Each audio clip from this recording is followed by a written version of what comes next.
बिंदु Tiwari, associate professor, ST government college Beawar, MA final history, paper 7 स्थायी बंदोबस्त। मैं पिछले वीडियो में मैंने आपको बताया कि जब बंगाल की दीवानी अंग्रेज़ों को प्राप्त हो गई तो उन्होंने उसकी क्या भू राजस्व व्यवस्था करने की कोशिश की। अब देखिए, जब कॉर्नवालिस भारत आए तो उनकी नियुक्ति के समय उनको ये भी निर्देश दिए गए थे कि भारत में भूमि कर व्यवस्था का कोई न कोई ऐसा हल निकालें जिससे अंग्रेज़ों को परमानेंट एक इनकम होती रहे, क्योंकि हर साल भू राजस्व व्यवस्था को बदलना संभव उनके लिए नहीं था। अंग्रेज नए थे, भारत के कानून समझ में नहीं आते थे, उनको भारत की बोल लैंग्वेज में भी प्रॉब्लम होती थी, और मुख्य रूप से किसानों के साथ वो कैसे बातचीत करें। देखिए, अब तक जो कुछ भी तय होता था वो किसान के साथ था। भूमि हमेशा रैयत की होती थी, किसान की ही होती थी, और उसके लिए वो ही जिम्मेदार होता था। जब हमने ये पेपर शुरू करा था तो मैंने आपको बताया था कि जो हमारे ग्राम स्वराज्य थे उसमें सबकी भूमि जो थी वो सबकी सारी रैयत की थी, और सब सामूहिक रूप से लैंड रेवेन्यू दिया करते थे, और बहुत अच्छी सी व्यवस्था चल रही थी हमारे यहाँ। अब ये देखिए कि जब कॉर्नवालिस को ये कहा गया कि आपको हिंदुस्तान में एक ऐसी भू राजस्व व्यवस्था करनी है जिससे परमानेंट अंग्रेजों को इनकम होती रहे, और बार बार उस भू राजस्व व्यवस्था में किसी भी प्रकार का कोई परिवर्तन नहीं किया जा सके। उसके लिए सर्वप्रथम जैसे ही कॉर्नवालिस आए भारत तो उन्होंने सबसे पहला कार्य ये किया कि बंगाल में प्रचलित भूमि कर था, किराया तथा पट्टों का अध्ययन किया कि भाई क्या सिस्टम यहाँ पर चल रहा है, कितना लैंड रेवेन्यू है।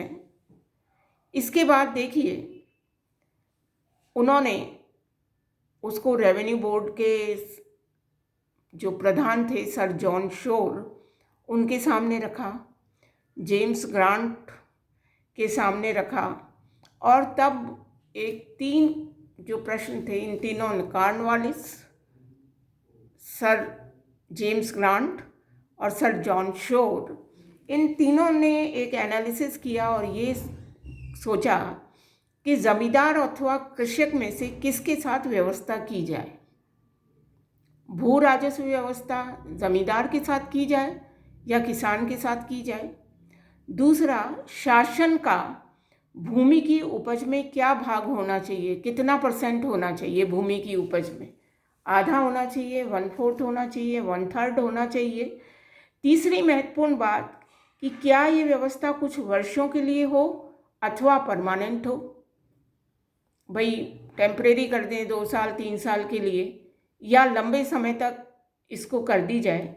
तो देखिए, जमींदार को कर संग्रहकर्ता अथवा भूमि का स्वामी माना जाए, इस प्रश्न पर सर जॉन शोर और जेम्स ग्रांट के विचार बिल्कुल विपरीत थे।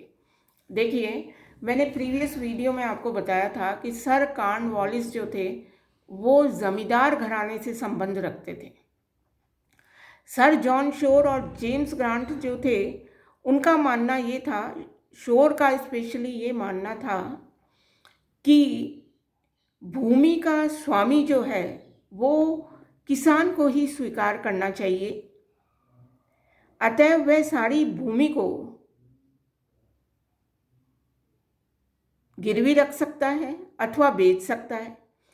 शोर के अनुसार लंबे समय से यही स्थिति चली आ रही है। ग्रांट के अनुसार समस्त भूमि सरकार की है तथा जमींदार केवल उसकी ओर से भूमि का संग्रह करता है, सरकार जब चाहे उसे हटा सकती है ना। तो ये तीनों लोगों की जो मानना था, तीनों लोगों का जो विचार थे भू व्यवस्था के बारे में, वो बिल्कुल अलग अलग थे। पहले कॉर्नवालिस ने एक लंबा चौड़ा सर्वे कर लिया, क्या व्यवस्था थी उसको देख लिया। उसके बाद sir John Marshall, sir John Shore और जेम्स ग्रांट जो थे, इनके साथ मिलकर उन्होंने ये तय करने की कोशिश की कि अगर हम कोई व्यवस्था स्थायी करते हैं तो किसके साथ करें, ज़मींदारों के साथ करें, किसानों के साथ करें या अन्य किसी के साथ करें। तो ये तीनों भी इस पर एक मत नहीं थे। कॉर्नवालिस खुद जमींदार थे तो नेचुरल है उनका जो थोड़ा सा सॉफ्ट कॉर्नर था वो ज़मींदारों के प्रति ही था। शोर के अनुसार वो चाहते थे कि जो मुग़ल काल से चली आ रही नीति है हमें उसी पर अटल रहना चाहिए। ग्रांट के अनुसार वो ये मान रहे हैं कि समस्त जो भूमि है वो सरकार की है, सारी की सारी जो भूमि है वो सरकार की है। ज़मींदार तो केवल रेंट, वो जो कर है उसको वसूल करने का लिए सरकार का एक कारिंदा उसको समझ लीजिए, सरकार जब चाहे उसे हटा सकती है। कॉर्नवालिस स्वयं इंग्लैंड के ज़मींदार घराने से थे तो वो शोर के विचार से सहमत थे। दूसरी ओर कंपनी के अधिकारियों के पास इतनी क्षमता तथा प्रशासनिक अनुभव भी नहीं था कि वे कृषकों के साथ सीधे भूमि कर व्यवस्था स्थापित कर सकें। अतएव कॉर्नवालिस ने जमींदारों से ही व्यवस्था करने की सोची। सर्वे में जो कुछ भी सामने आया उसमें भी ये हो रहा था, अलग अलग विचार हो रहे थे कि भाई जो ज़मीन है वो सरकार की है, एक मान रहा है भाई किसान के साथ ही कर लें। पर देखिए उनके लिए ये संभव नहीं था कि वो किसान के साथ डायरेक्ट किसी भी तरह का कोई इस तरह का एग्रीमेंट कर सकें। ना तो किसान इस हैसियत में था, स्टेटस में था, पढ़ा लिखा नहीं था, और ना ही उनके लिए ये संभव था। अभी नए नए वो लोग हिंदुस्तान आए थे, हिंदुस्तान की नीतियों से वो वाकिफ़ नहीं थे। तो इस सब को देखते हुए ग्रांट का विचार था कि मुग़ल काल की अधिकतम सीमा अर्थात जितना कर 1765 में लिया जाता था वो निश्चित किया जाए। दूसरी ओर शोर का विचार ये था कि मुग़ल काल में निर्धारित कर से संग्रह किया हुआ वास्तविक कर प्राय बहुत कम होता था। सोच विचार के पश्चात 1790-91 में जो कर संग्रह किया गया था उसको उन्होंने आधार बनाया। समय के विषय में शोर तथा कॉर्नवालिस के विचार बिल्कुल अलग अलग थे। शोर के अनुसार भू संपत्तियों का सर्वेक्षण तथा उसकी सीमाओं का निर्धारण नहीं हुआ, अतएव ये व्यवस्था 10 वर्ष के लिए होनी चाहिए। कॉर्नवालिस का ये विचार था कि ये जो व्यवस्था है इसको हमें परमानेंट कर देनी चाहिए। एक बार फिर आप देखिए, पूरा का पूरा जो बंगाल है उसकी दीवानी का ही प्रश्न है कि यहाँ पर भू राजस्व की क्या व्यवस्था की जाए। हेस्टिंग ने 5 साल की कर ली, फिर 1 साल की कर ली। कॉर्नवालिस आ रहे हैं हिंदुस्तान में, उनके ऊपर एक दबाव है कि हिंदुस्तान में जब वो जा रहे हैं तो वहाँ पर एक भू राजस्व की संबंधित एक स्थायी व्यवस्था की जाए, ताकि बार बार जो ये चेंज करने पड़ रहे हैं लैंड रेवेन्यू के सिस्टम को, उसके नियम कानूनों को, या बार बार कभी जमींदारों के साथ, कभी किसानों के साथ, कभी किसी के साथ, ये वाली सिस्टम बिल्कुल ख़त्म हो जाना चाहिए। अब देखिए 3 लोग आपस में की ये कमेटी बन गई, जॉन शोर, जेम्स ग्रांट और कॉर्नवालिस। तीनों ने मिलकर ये निर्णय लिया कि जो व्यवस्था है वो की तो किसके साथ जाएगी, ज़मींदारों के साथ ही की जाएगी। हालांकि तीनों के विचार थोड़े भिन्न भिन्न थे, है ना।